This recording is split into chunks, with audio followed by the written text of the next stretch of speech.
All right, folks, here we go with the notes for Chapter 17, Radio and the New Digital Infrastructure. A couple definitions for you. Streaming is the creation of a program that is broadcast live or played back in real time.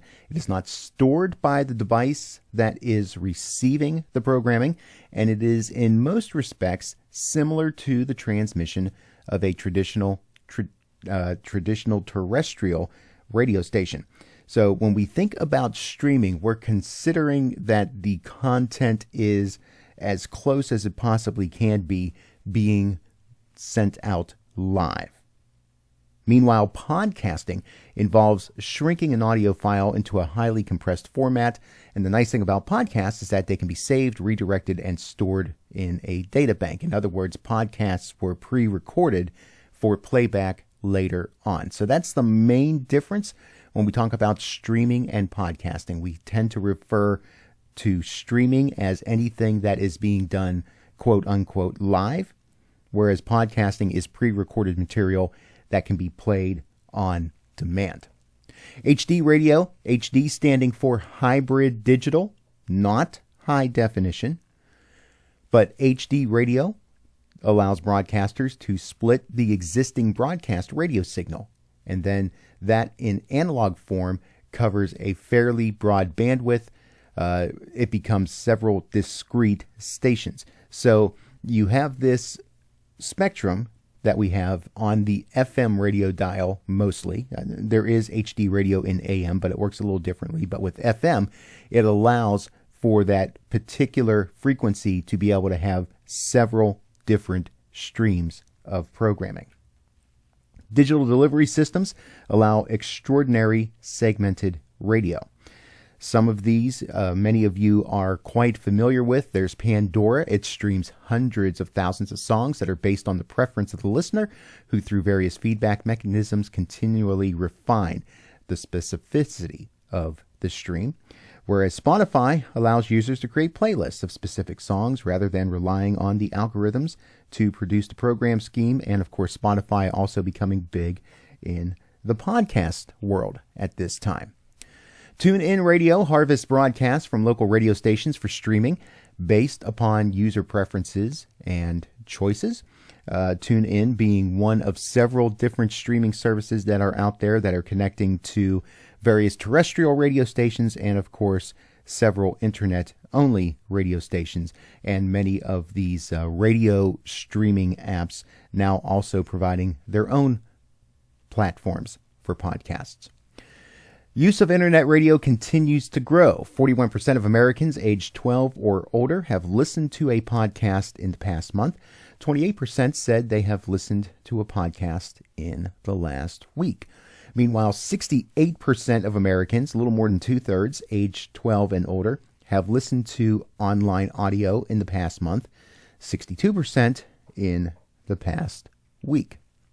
The particular challenge faced by internet radio is that although the number of listeners is huge, so are the number of stations and the segmented types of programming that are available. In other words, there's a lot of content out there, all of it clamoring for the attention of your ears. Unlike a big terrestrial station, millions of different customized streams are being harvested. So you've got, again, just a lot of different options there.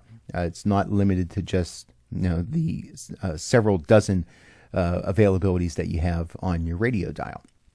Some of these streams highly specific in terms of listener tastes. This can get very hyper-focused to reach out to not just various demographics, but various hypergraphics, segmenting in on a specific type of interest or a specific like or desire of particular listeners. So the audience is overall small, but many times those audiences are going to be rather loyal to the content. The long tail is a concept in which a graph of the buying public would show a big bump where most buy a small number of major products, but the graph would have a long sloping tail that included many more customers with more specific preferences. And what the graph tends to show is that long-tail consumerism is possible because there is no shortage of supply of virtually anything in the digital world. Again, there's all sorts of content out there appealing to so many different tastes. And when you're able to tap into an audience that has a specific sort of taste, they sense the loyalty of that particular product or service to the type of content that is being portrayed, and you have the potential for some very loyal customers because they're loyal to the particular type of content that they are consuming, and they associate brands with that type of content. Now, how the infinite dial and the long tail can create a market. Advertisers bid on keywords for searches or for what is known as context-sensitive advertising, and this allows for companies to specifically target their advertising to a particular audience subgroup. I used this term before, psychographic. It is much more detailed than just what we normally think of in the demographic world. Demographics generally based on age and on gender and on race. With psychographics, you can look at various beliefs, attitudes, values. You can look at geography. You can look at just about any sort of metric that you can imagine that you can categorize people into, and use that as a base to determine if the audience is a particular target audience that is of interest to an advertiser.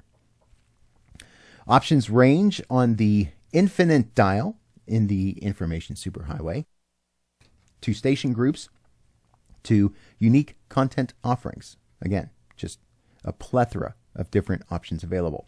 The configurations possible in such new media offer advertisers highly targeted and trackable advertising, including clickable targeted video ads, live reads by program hosts, banner ads, product integration, promotion through social networking. All of these things now possible because of what new media has to offer to those that are looking to market their products and services.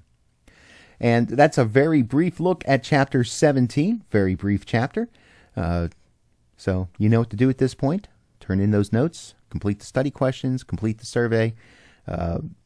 Maybe not a ton to talk about here, maybe a lot of common sense stuff, but maybe there's some things you didn't think about, especially when it comes to the marketing aspect of the possibilities with new media, especially the hyper-targeting using hyper graphics. We can talk about that and whatever else is on your mind when we get together.